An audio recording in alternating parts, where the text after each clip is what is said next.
Մարդկային առումով էլ որ նայում ես, ընտրություններից 2-3 օր առաջ բռնել են տալիս հորս, տղայիս, թիմագիսներիս, ավագանիներիս թեկնածուներին, ընտրությունների բուն օրը կալանավորումներ են անում, ամբողջ թիմից տերորի են ենթարկում, բացարձակապես 2-ից հետո իմ քաղաքական թիմը, իմ աջակիցները չեն կարողացել Գյումրի քաղաքում աշխատանք տանել։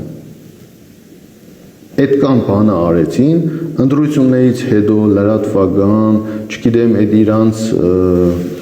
պատգամավորների ու մյուսների այդ պայվածքը, այդ չափերները անցնելը մյուսը ու ինչ էին ակնկալում էին, որ Մարտուն Գրիգորյանը այդ ամեն ինչը մոռացել է ու Մարտուն Գրիգորյանը պիտի այս ընտրությունները վիժեցներ, պիտի այնպես աներ, որ քաղաքացիական պայմանագիր կուսակցությունը այս